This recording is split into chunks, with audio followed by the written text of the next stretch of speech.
Hello, one and all, to Campaign 9, Kindred Blood. I am your host, as always, Virinity Void, and you are tuning in to the first part of the Prologue. Yes, the Prologue of every campaign, where I go over a little bit of the national ideas of each submission, and a little bit of how they might do in the overall campaign itself. So, the development has been randomized, the submissions have been put in place, the vanilla tags are also in place. We're ready to dive into this. I'm going to do about half of the submissions in this part, and then the second half in the next part. I have it organized on my Excel sheet on who did what submission. So I'm gonna go through my submissions, Yayoi's submissions, Maki's submissions, Viri's submissions, Masanori Akamatsu's submissions, Mr. Q's submissions, Q9626 I believe,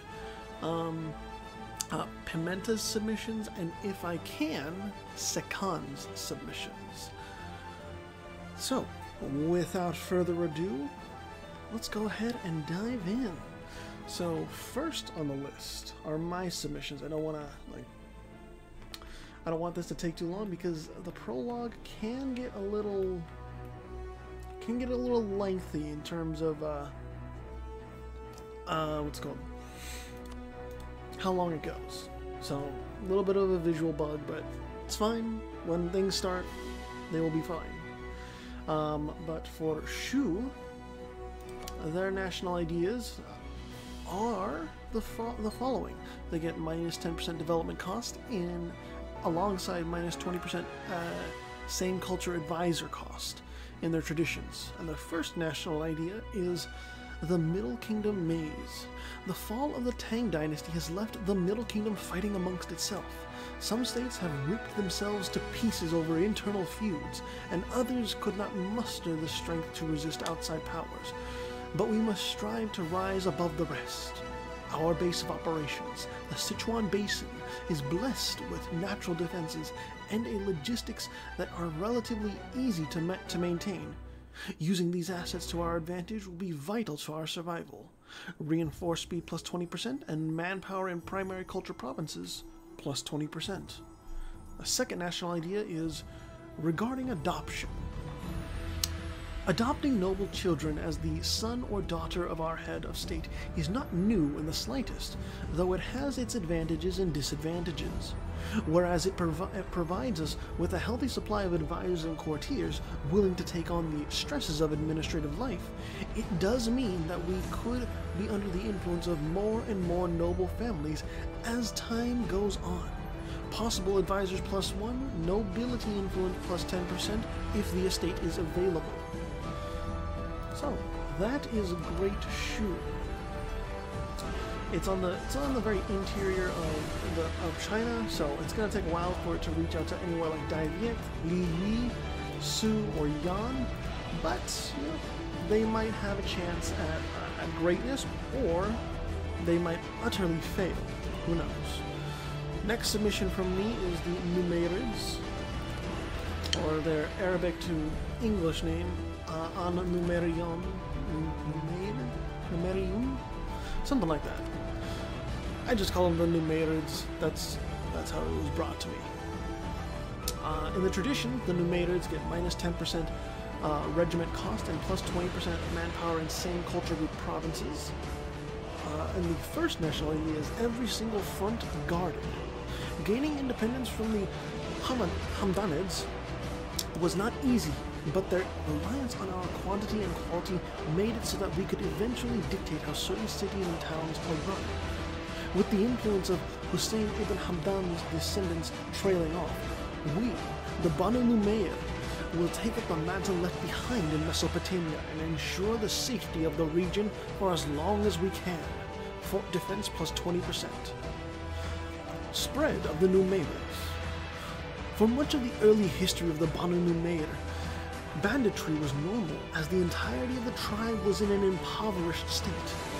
now that we have a state of our own, that we have cultivated through more legitimate means, we can turn our back on the old ways of spreading our influence and instead propagate our influence through trade deals, legislation, and a structured military.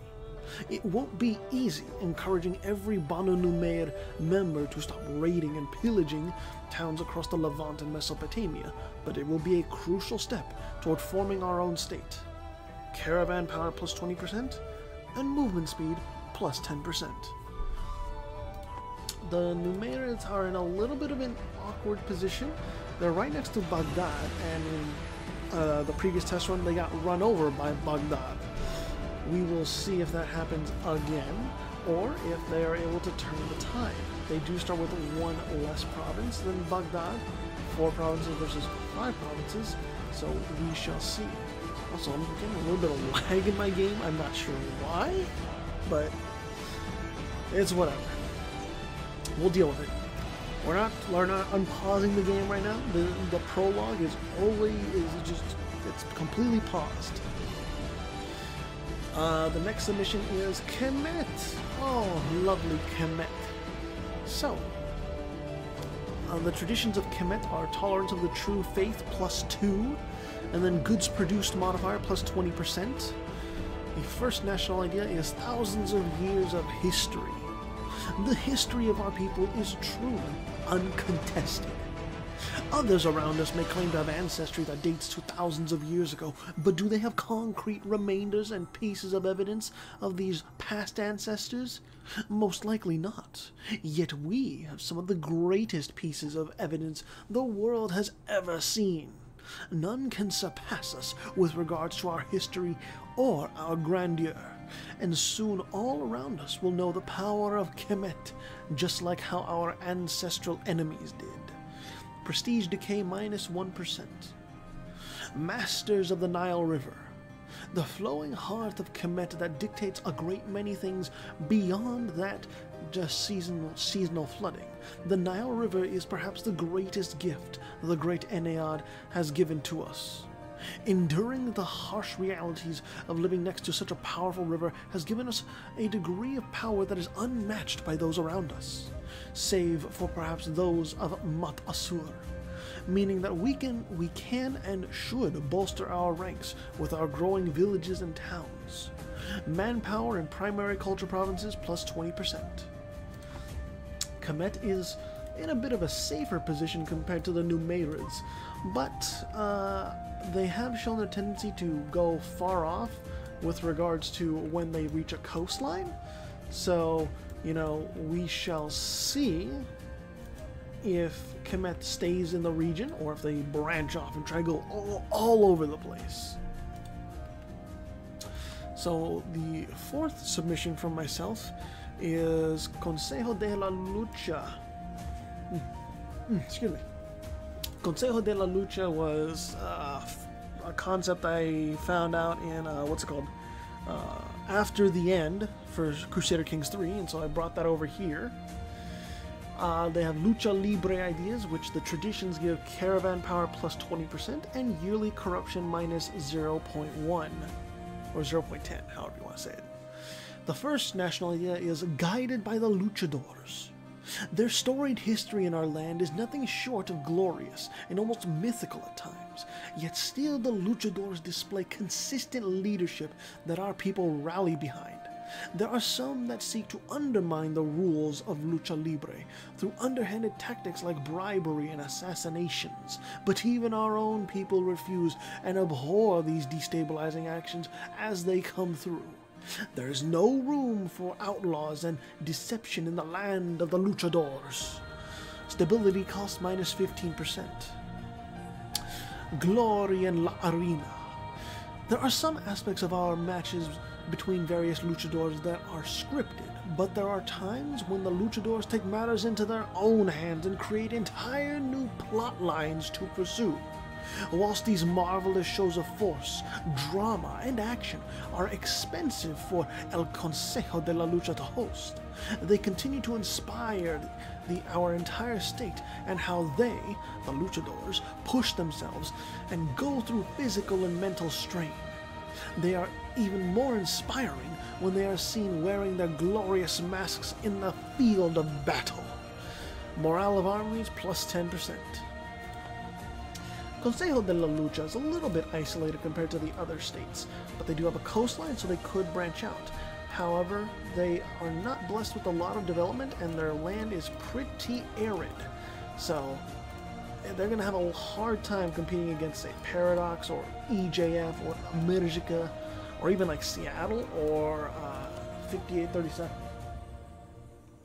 So, the next submission that from me is the Great Satraps. Oh, I didn't pick the government reform is supposed to be. Let me check this real quick. I thought I did this, but modded submissions. Scroll all the way down. They are supposed to be. So that's not available because they're not of that culture. So they will get feudalism. Unfortunate. Anyways, so the Great Satraps. Oh God, come on.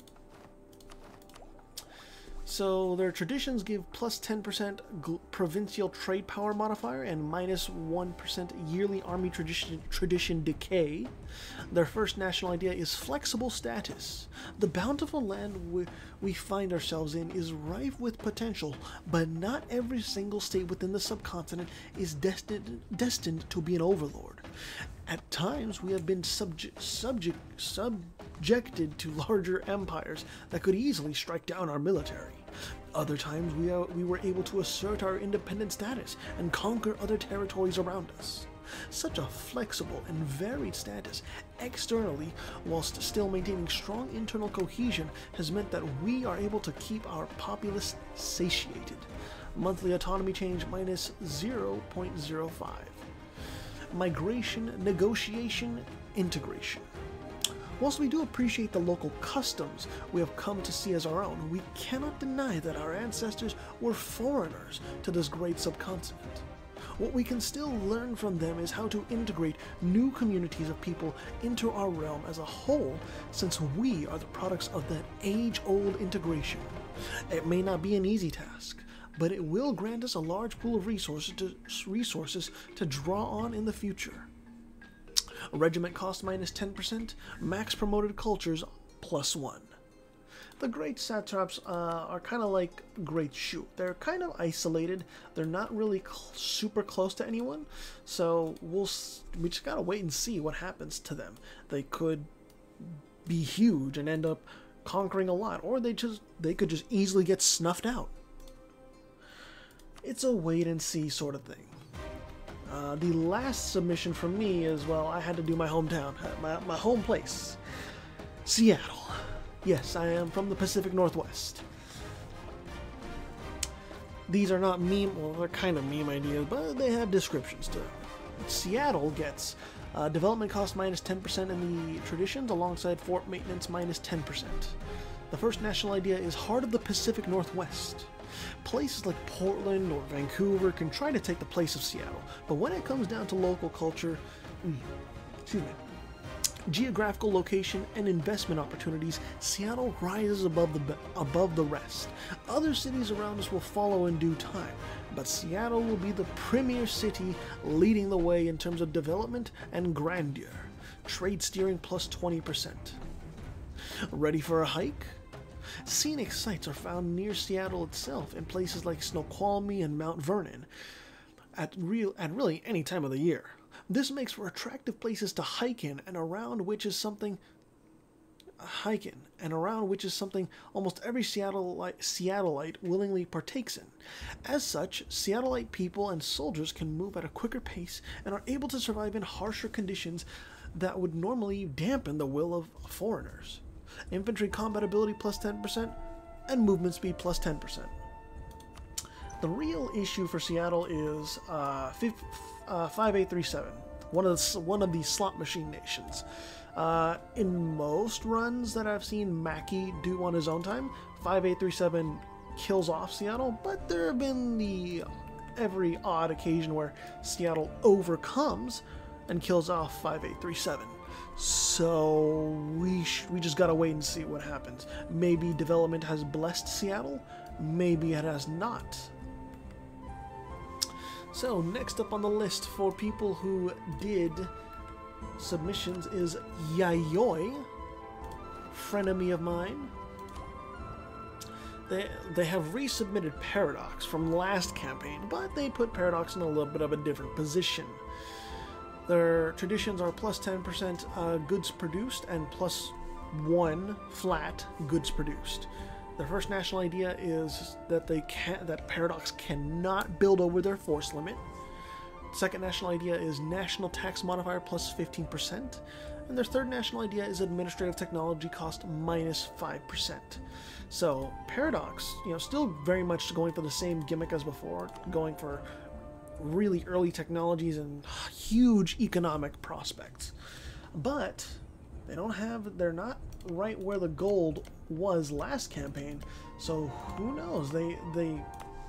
They could still harness a little bit of gold and silver that they do have and maybe like really take off. Or maybe EJF takes them out. Or America. Maybe America takes Paradox out. Gotta wait and see. The next submission from Yayoi is this one over here. Yayoi has been wanting me to watch Zeta Gundam for more than a week now. And I told him I'm gonna watch it eventually once I get Crunchyroll Premium again. But this is what he came up with. VV watch Zeta Gundam. The traditions of Yayoi's submission here, plus 20% for defense and alongside plus 10% morale damage in the traditions. The first national idea is that this submission cannot build over force limit. Second national idea is when fighting in their own territory, they get plus 1 to dice rolls. And their third national idea is morale of navies plus 15%. So once they get past the first national idea and then start unlocking the second and third, Yayoi's submission down here is going to be really like kitted out to go forth and hold their ground. But until then, Sheta is going to be pretty harsh to deal with. We'll see how they do though. I'm going to take a sip of water and then we'll do Mackie's submissions.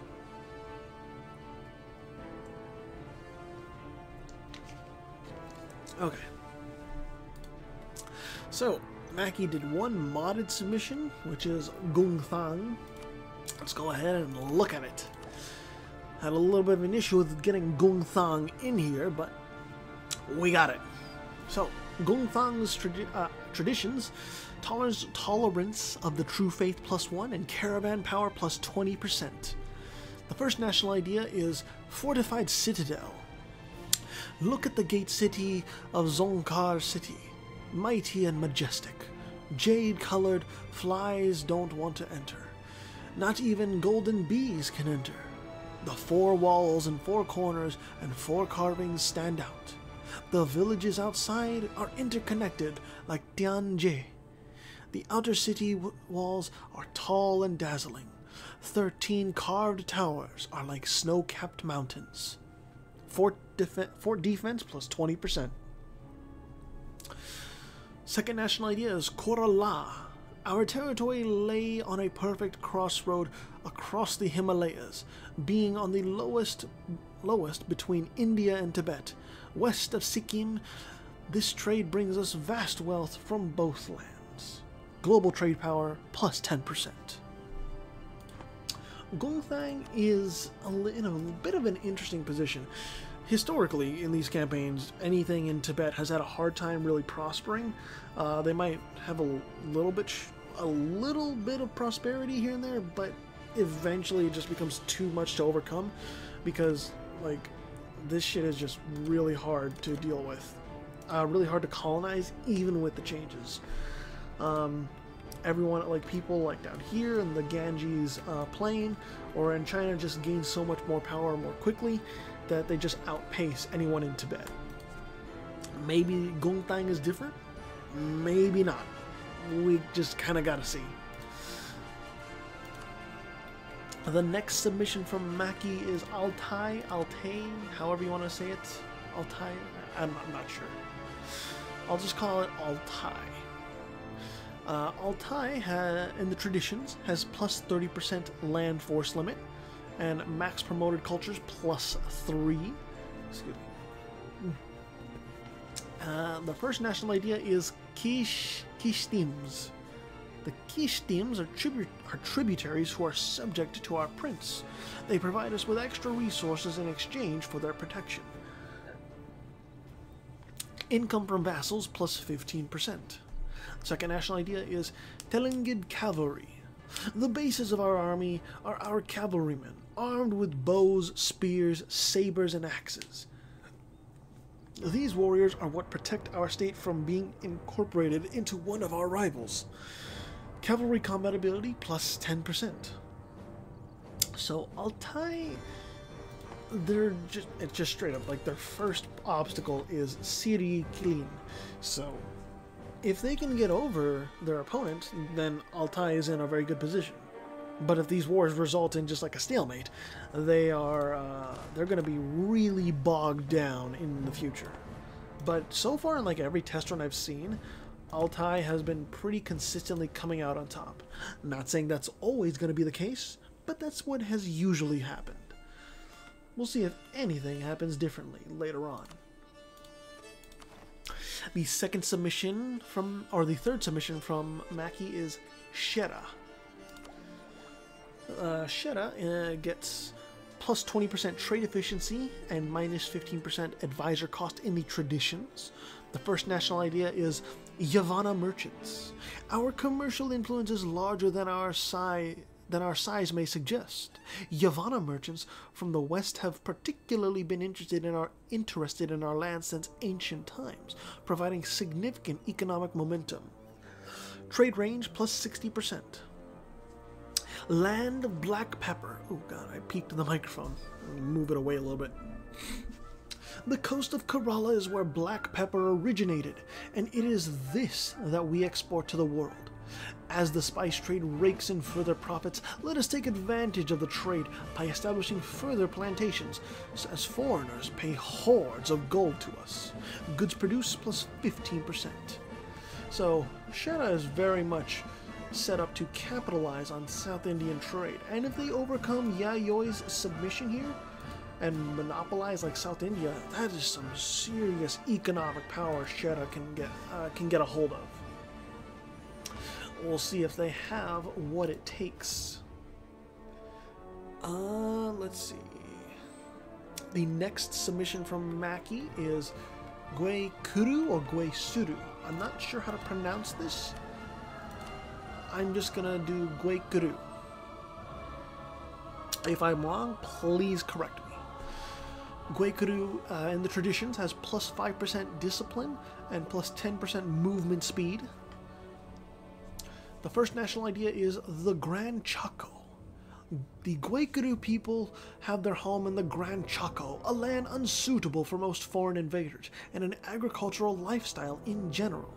This has made us hard to subdue, as we can easily slip away due to our local expertise and lifestyle. Land attrition minus 40%. Second national idea is Master Raiders. Many outside forces threaten to encroach on our land. To stop them, we must raid their settlements and forts with swiftness, taking any property or people we can take to force these sedentary powers off our land. Looting speed plus 40%. Guekuru is in an interesting position. They have Wanakama to watch out for, but also they have the Amisam Legion, or basically the Lost Legion, to deal with. But none of them are the same religion or religious group, so they might all just hate each other. That's something we'll find out in the future. But the Grand Chaco, we'll see if it can be truly grand indeed.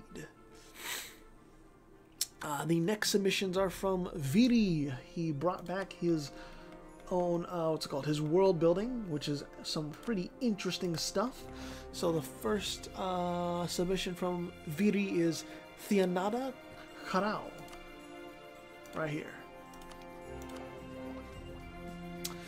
So, Theanata Corral has Karaosa ideas. In the traditions, they get National Sailors modifier plus 30% and Land Force Limit modifier plus 22.5%.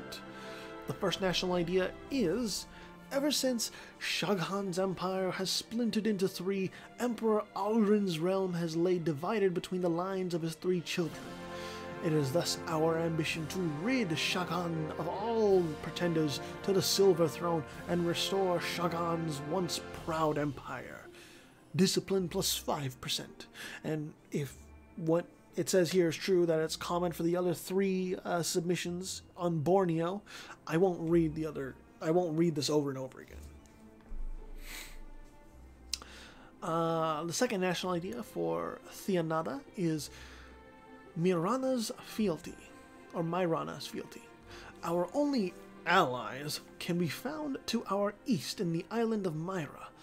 While the others scoff at the Myrana for being brutish and weak, the chiefs of Myra have nonetheless supplied our kingdom with numbers we have used to neuter the advantage of mercenaries. Vassal force limit contribution plus 150%. We'll see if they can actually make use of that, though, through subjugating other states. If they can, man, that bonus is going to be great. And then the next submission is Shannara. Very similar color to Malacca, I must point out. So, the first national idea is the same one as Theanada. That gives them plus 5% discipline. I forgot. The traditions, my bad. In the traditions, Shannara has plus 40% institution spread and reform progress growth plus 30%. They'll be getting those government reforms very, very quickly. The second national idea, after the first one, which gives plus 5% discipline, is employ the Zelani. The Zelani have traditionally been our feared enemies, but many Zelani tribes do not like the rise of feudalism in their society. As such, these ferocious warriors are now willing to fight for Shannara at a price. Mercenary maintenance minus 30%. So, Shannara is going to have an interesting time going after Malacca, or maybe staving off Malacca, whilst also balancing out things on Borneo. I'm not sure really which of these three can edge out the others and take over Borneo, but whoever does should have a decent base of power to expand out from. So, the next one is Yarana Fey. Yarana Fey's traditions are plus 1% land leader shock, and then monthly favor growth modifier plus 20%, so they get more favors with their allies faster. Their first national idea gives them discipline plus 5%. It is common between all three of his submissions here. And the second national idea is Marunuya Emissary. Relations with the mainland are vital for any ambitions we have. This has gone to the point where we have decided to build an emissary in the Ainebe capital, a residence for a diplomat of the Marunuya clan to constantly reaffirm ties with the empire. Diplomats plus 1. So this may not be too useful considering there's not too many tags to do diplomatic relations with. But as Yarana Fey expands out, maybe to Sumatra or the mainland over here, Yarana Fey may be in contact with more, and so that diplomat could be useful. The other one, Viri made, is Wanakama. Let us see what Wanakama has for us. So, Wanakama's traditions has yearly prestige plus 1 and goods produced flat plus 1. The first national idea is the fabled land. Wanakama is an enigma to outsiders. Men from the rest of the archipelago think of a valley tucked away on a remote island, surrounded on all sides by picturesque peaks and laden with wealth. In some languages, Wanakama is even synonymous with heaven. Yearly prestige decay minus 1.5%. The legend of the lake. Legend says once a lake encompassed nearly the entire valley, known as Lake Nukunu, and that the lake receded and eventually vanished to create the fertile lands we call home. The true story is much less crazy, though. It took engineering to drain the lake. Development cost, minus 10%. That development cost modifier is going to be very crucial for developing these mountains, and maybe even getting enough money to upgrade. Oh, never mind. I thought they could upgrade Tiwanaku, but no, they can't. They have to be Inti. Unfortunate, but still, they're going to be an interesting bunch, Wanakama. I'm not really sure how they're gonna fare against the others in South America, but they're gonna have they're gonna definitely have a strong economy. I can tell you that much. They have what? Is that bronze or that's copper? Well, you don't mine bronze out of the ground, of course. But they got plenty of tin, corn or maize, and they even got some silver. Oh, economic aspects looking up already for Wanakama. Look at that. That's some good shit. Alright, so yeah, I think we're gonna just have enough time to end off on Pimenta's stuff. So, next one we have is Masanori Akamatsu. So, Masanori submitted Yugoslavia. He did not hog all of Japan this time, which I'm proud of. I'm glad to see that, you know, hey, he's sharing Japan. He only put one thing here this time. So, Yugoslavia's traditions are plus 22.5% land force limit modifier. I can speak. Center of trade upgrade cost minus 30%, which is not a national idea we see a lot of, but in my opinion, it can actually be pretty powerful. It cuts down like what? If you, even at just like 10% off of 200 is what, 20 ducats? So they're spending 20 ducats less, and you keep adding that up over time, like 20%. They're spending 40 ducats less, and 60 ducats at third. Like it adds up. It really does. So the AI is gonna have a good time with that national idea if they get enough money. So the first national idea is 7 prefectural borders: Osaka, Kyoto, Okayama, Tottori, Tokushima, Kagawa, Wakayama. Diplomatic relations +1. The second national idea is 6 dialects: Tajima, Manshu, Setsu, Kobe, Danba, Awaji. And first one gives diplomatic relations +1. And the second one gives idea cost minus 10%. So the early ideas, like the diplomatic relations is not too influential, but idea cost minus 10%, that's really influential. That really saves a lot of points for Yugoslavia in general. So they should be set to be a pretty big contender. They're right next to Kyoto as well. Kyoto's a really nice province, so we'll see. And then from Yugoslavia, we then come to the slot machines. The first slot machine is EJF. And these are truly slot machine nations. Like, he really does go all out with this, like a true slot machine. These aren't descriptions, so I'm not gonna read the descriptions. I'll just do the first 3.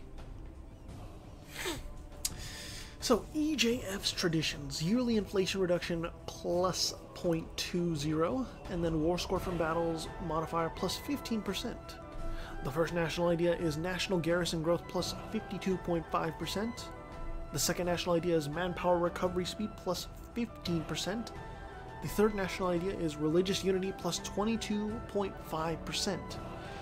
EJF is really set to take advantage of the gold and silver mines of of Mesoamerica, but they might struggle a little bit between America and Paradox, which was the case in the test run I live streamed. They got pretty much squeezed between the two.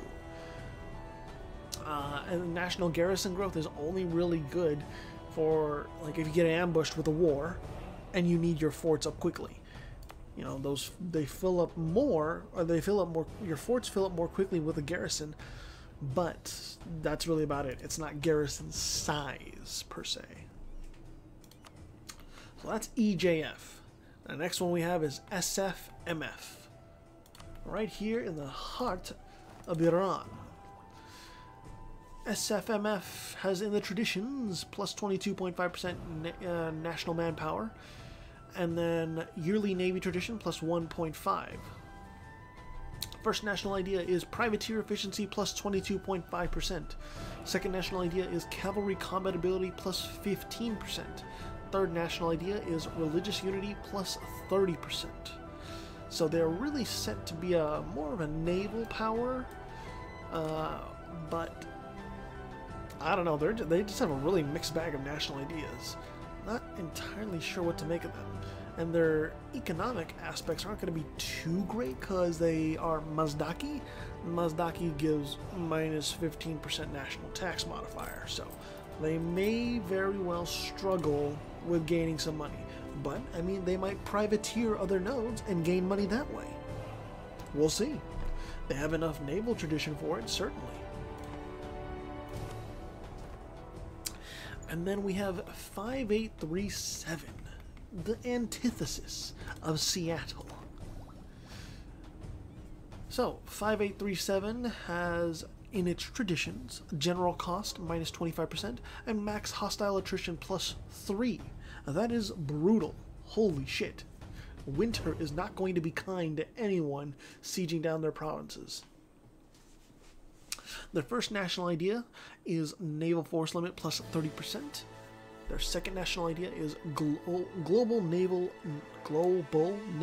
engagement modifier plus 15%. And their third national idea is stability cost modifier plus 15 or minus 15%. They are very much set up to be a naval nation, but they need to get a coastline. And if 5837 really does beat Seattle and completely annexes the land, yes, they should be they should be strong on the water. But if they don't, if they're relegated to inland only, then like most of these national ideas are bunk. They're not worth really anything. This is really good though. So from that slot machine, we move on to Q9626, I believe. His submissions. His first submission is in Uppland. Oh, I gotta stretch real quick.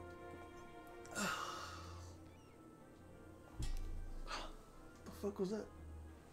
I don't know. These prologues have a lot of talking now.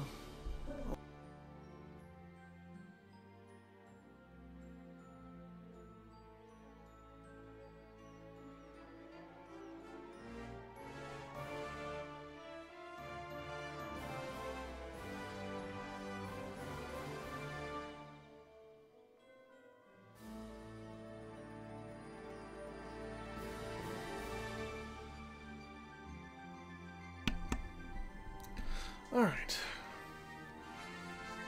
let's get back to it. So, Q submitted Uppland first, and Uppland is the home of some Vikings, I do believe. So, the first the traditions of Uppland are +2 leaders without upkeep, and then a ship trade power +30%.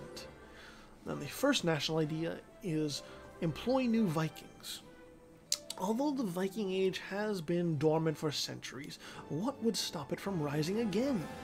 Today there are many people eager to board a longship to plunder foreign shores like in times long ago.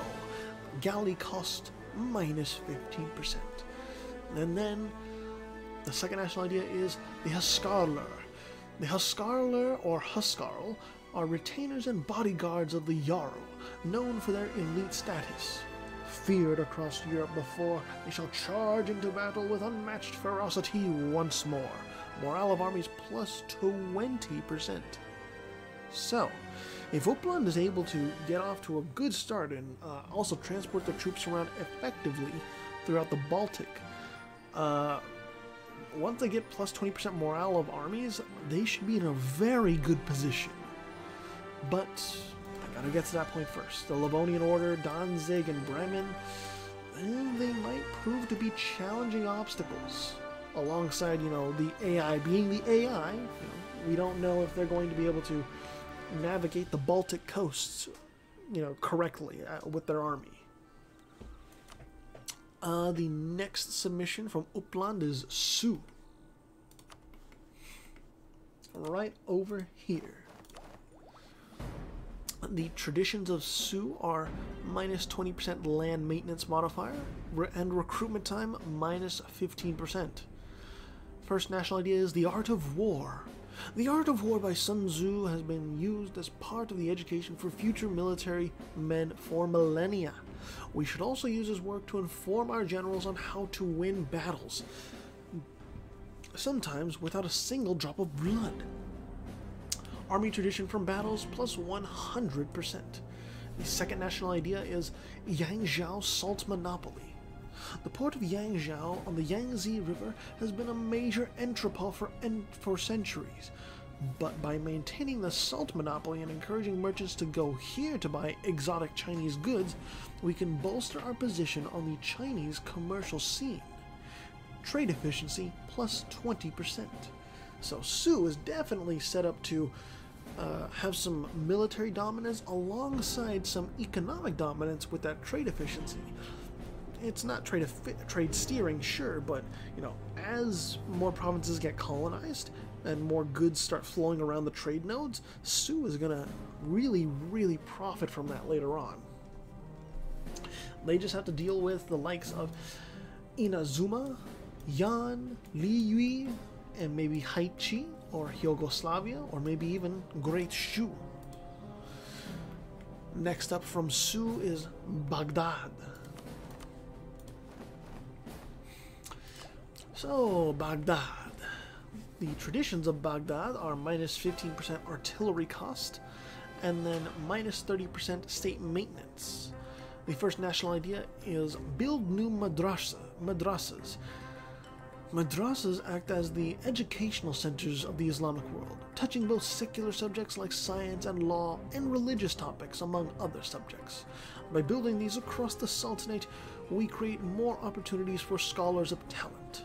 Administrative technology cost minus 10%. And the second national idea is caliphal aspirations. As our influence grows, not only in the holy site of Baghdad, but throughout Arabia at large, we should look to enthrone ourselves as the next caliph, the spiritual leader of Islam. Tolerance of the true faith plus 3. Baghdad, again, they're like Sue, they have neighbors to worry about. The Numerids, and vice versa, the Numerids have to worry about Baghdad, but they also have to worry about SFMF, alongside relations with the dwarves up here in Thumrium, and then maybe even a little bit Hejaz. Hejaz is the Sharafate, they hold Mecca, so they might have some relations with Baghdad. Both are Sunni as well. We shall see. And then after Baghdad is Amerjika. Let's see. Yes, right here from the Twitter. Oh god, I don't know why I showed that tweet that one time. It spiraled out of control into this, the second version of Amerjika. Anyways, Amerjika's traditions are plus 15% settler chance and discipline plus 5%. And the first national idea is... These are just tweets ripped from that one Twitter account, so it's just... I don't know. These are not actual things that, anyone in the server says. This is literally stuff from that dumb Twitter account. so-called quote-unquote terrorists. They call us terrorists and call Taliban's terrorists, but Talibans are Serbs, we are allies. Ha ha ha ha, you say terrorist, fake word, because our military bring terror to you. Terror to you. We will do the same as Taliban all over again. Ha ha ha ha ha. Morale damage plus 10%. You know, these tweets really do morale damage. They really do. Reading this does morale damage to me. And then we have stop Jesuit abortions. Every day, 400 Serb babies are murdered by Jesuit sick psychopath doctors working for Vatican and Ustaše fascists. Our stupid Ustaše president Vucic is liar from Croatia. He is member of Jesuit order and has planned to kill millions more Serbs. Manpower recovery speed plus 15%. Oh god.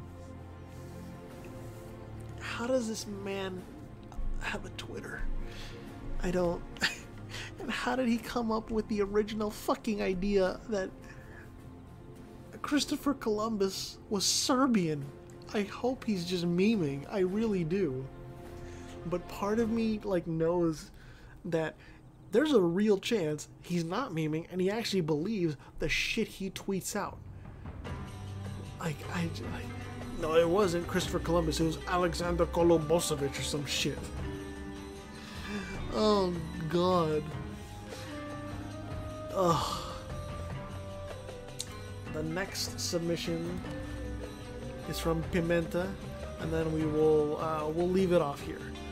And it is the Flanders realm. The Flanders realm makes a return. Actually, what is the government reform Pimenta wanted for? Pimenta, where's your stuff?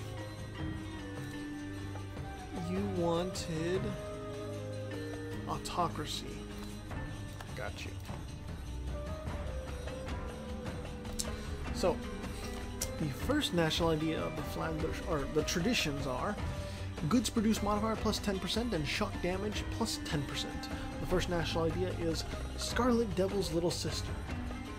Remilia Scarlet is known as the Scarlet Devil. Although she is actually a light drinker and never killed a human for his blood, her messy behavior terrified the humans. Now her ruler, Flandre, and to an extent, even our own realm, is known as the Scarlet Devil's little sister. Because of their fear of the devil, they are more willing to hear the word of the little sister. Diplomatic reputation plus 2. Basement child. It is a sad truth, but our founder and ruler, Flandre, correct me on that, someone please, has spent almost her entire life in the basement by request of her sister, and even though she chose voluntarily for this, the basement lifestyle still marked her.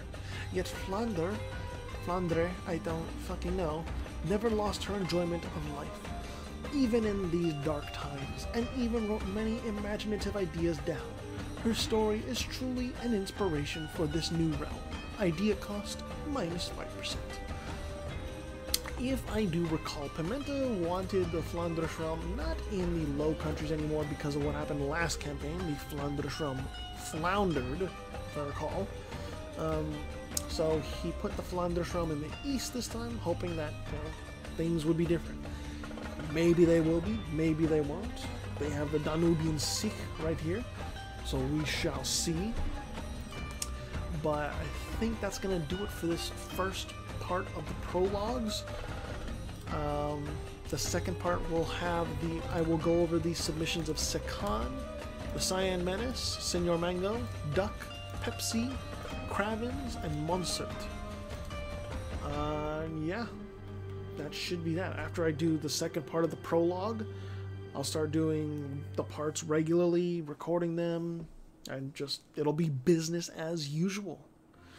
So, yeah. I got nothing else. Yeah. Stick around for part two of the prologue. Thank you all so much for watching. I'll see you then.